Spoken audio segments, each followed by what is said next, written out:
Hi everyone, I'm Cheryl Butler, and you're listening to the Mighty Mommy's Quick and Dirty Tips podcast, which will help make your life as a parent a little bit easier and a lot more fun. Welcome.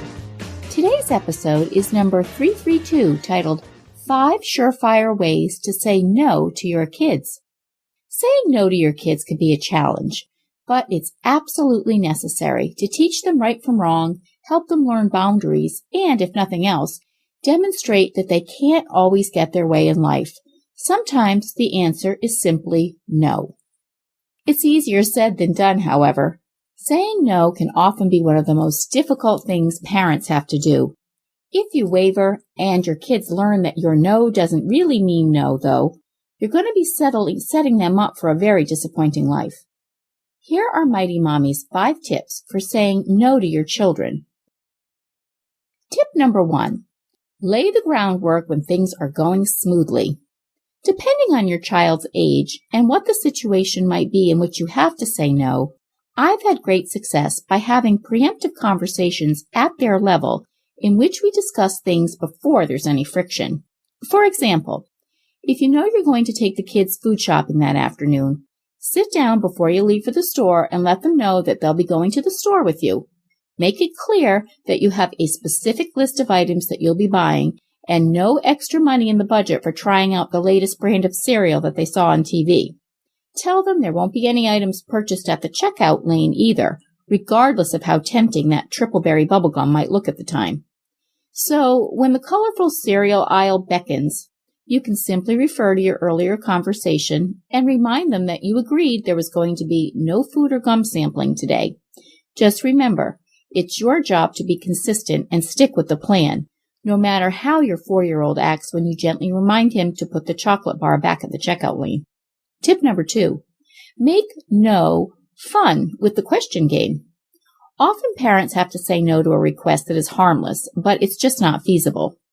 And because our kids aren't afraid to ask for such things, they can ask many times in a short period, making us the bad guy who consistently rejects their pleas. For example, when picking up your kids after school, they may bombard you with the pressure of asking if their friends can come over, even though they know that today you've already made plans to visit Grandma, who hasn't been feeling well. First, you can remind them that today isn't possible because Grandma is looking forward to their visit, and that you can try for another day for next week for a play date. But once in the car, you can ask questions such as, if you and Kate could have played after school, what would you have done first? And what would you have made for an after-school snack? True, she's not having the play date she requested, and you did have to say no, but you gave a reason it wouldn't work today, and then engaged her in a fun game to get her thinking about what she'll enjoy when her friend and she do get together next week. Tip number 3. Use it sparingly, not automatically. Having 8 kids means I'm asked hundreds of questions a week, sometimes in just a day, by them. When they were younger, the questions I was fielding were simple, such as, can I have soda with my breakfast? Or, can I wear my new Disney princess pajama set to school today? As they grew into tweens and teens, the content certainly got more trying. Can I stay out until midnight like all my other friends? Or, my friends don't have to help pay for their concert tickets. Can't you give me the money for mine? For me, saying no over and over again gets old, and it really doesn't have the same effect if it's rote. That's why I try to reserve the word no for situations that really warrant it.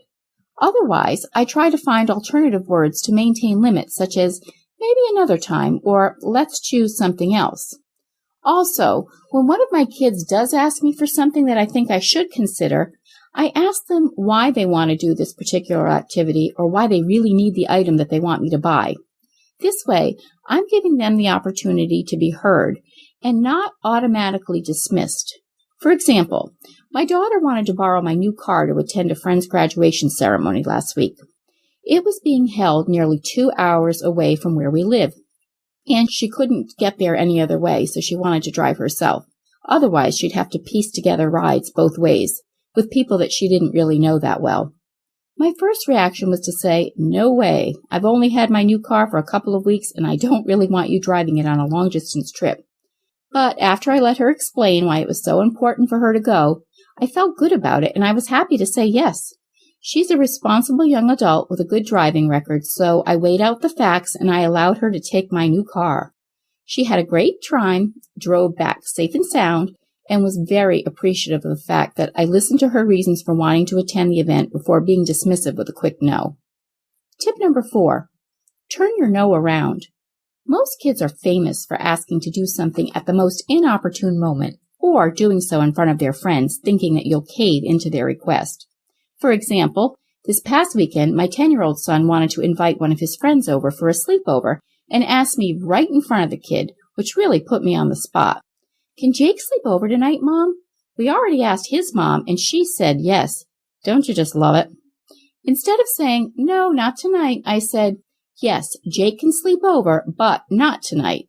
Dad and I already made plans to go out. How does next Friday night sound instead?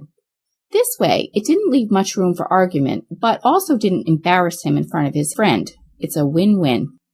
Tip number 5, control how you react and don't give in.